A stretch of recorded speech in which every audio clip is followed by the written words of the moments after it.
નમસ્કાર દર્શક મિત્રો, હોટલાઇન ન્યૂઝમાં આપનું સ્વાગત છે।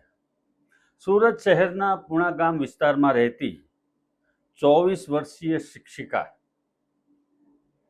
13 વર્ષના વિદ્યાર્થી સાથે ભાગી ગઈ હતી।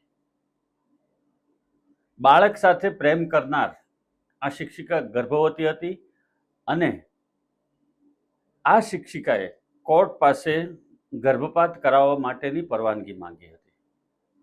પોતાના વકીલ મારફત આ શિક્ષિકાએ કોર્ટમાં ગુહાર લગાવી હતી કે તેનું જે જન્મનાર બાળક છે એનો પિતા માત્ર 13 વર્ષની ઉંમરનો છે અને એનું ભરણ પોષણ કઈ રીતે કરશે।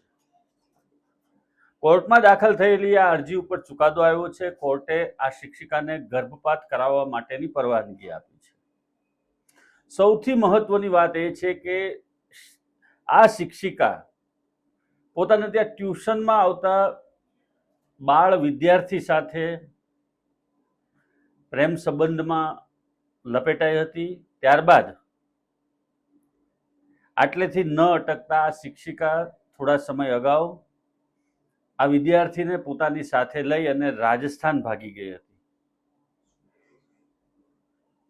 સુરત પોલીસે આ શિક્ષિકાને રાજસ્થાન ગુજરાતની બોર્ડર ઉપરથી ઝડપી પાડી હતી અને ત્યારબાદ એની સામે સત્તાવાર રીતે અપહરણ અને પોક્સો એક્ટ હેઠળ ગુનો દાખલ કર્યો હતો અને એના રિમાન્ડ મેળવ્યા બાદ એને જેલ હવાલે કરવામાં આવી હતી। એની તપાસ દરમિયાન પોલીસને આ વિગતો મળી હતી કે આ શિક્ષિકા ગર્ભવતી છે અને શિક્ષિકાએ એવો દાવો કર્યો હતો કે તેનો જે ગર્ભ છે એ આ 13 વર્ષના વિદ્યાર્થી થકી રહેલો છે અને એને ગર્ભપાત કરવા માટેની પરવાનગી આપવામાં આવે।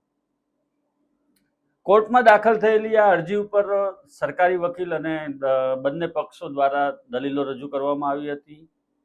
અંતે કોર્ટ દ્વારા એવો નિર્ણય લેવાયો છે કે આ શિક્ષિકાને ગર્ભપાત માટેની પરવાનગી આપવામાં આવે છે અને એની પ્રોસેસ કરવા માટે જણાવવામાં આવે છે।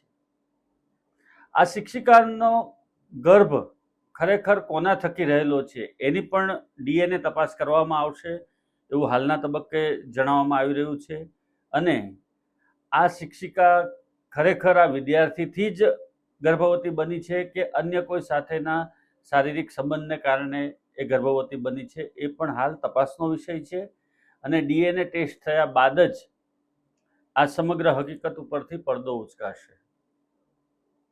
શિક્ષણ જગતમાં વિદ્યાર્થી અને શિક્ષિકાના સંબંધો ઉપર બટ્ટો લગાવતા, ગુરુ અને શિષ્યના સંબંધ ઉપર બટ્ટો લગાવતા આ ઘટનાક્રમમાં એક વાત ચોક્કસ છે કે શિક્ષિકાએ પોતાની હવસ સંતોષવા માટે આ વિદ્યાર્થીનું શારીરિક શોષણ કર્યું છે અને એના કારણે જ એને આજે લાજપોર જેલના હવાલે થવાનો વખત આવ્યો છે।